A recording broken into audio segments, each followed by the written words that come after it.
কালকে একটু মটন রান্না করেছিলাম। তো রান্নাটা আমি কিভাবে করেছিলাম চলো তোমাদের সাথে একটু শেয়ার করি। প্রথমে তেলের মধ্যে আমি দিয়েছিলাম শুকনো লঙ্কা, তেজপাতা, গোটা গরম মশলা, জিরে ফোড়ন দিলাম। তার মধ্যে দিলাম পেঁয়াজ কুচি। পেঁয়াজটা ভালো করে লাল লাল করে ভেজে নিয়েছিলাম। তার মধ্যে দিলাম আদা, রসুন, কাঁচা লঙ্কার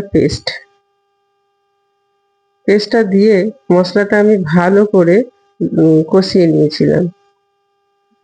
মশলাটা কষানো হয়ে গেলে ওটার মধ্যে দিলাম নুন, ধনে জিরে গুঁড়ো, লঙ্কার গুঁড়ো, হলুদ গুঁড়ো। মশলাটা কষিয়ে নিলাম। তারপর ওটার মধ্যে দিলাম মাংসটা দিয়ে মাংসটাকে খুব ভালো করে কষালাম। অনেকক্ষণ সময় নিয়ে মাংসটাকে কষালাম, তেল বেরোনো পর্যন্ত মাংসটা কষালাম। তারপর তার মধ্যে দিলাম টমেটো আর আলু।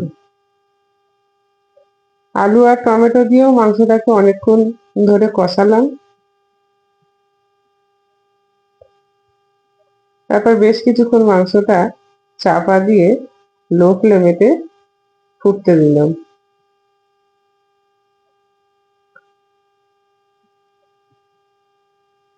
মাংস থেকে তেল বেরিয়ে এলে এরপর আমি দিলাম ওপর দিয়ে গরম জল।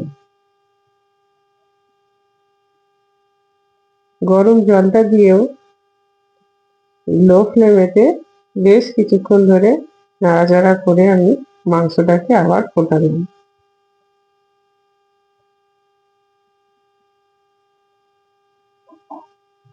এরপর ওপর দিয়ে দিলাম ধনেপাতা।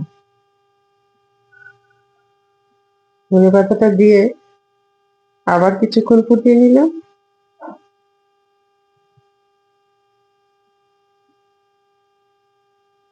ব্যাস, মাংস রেডি।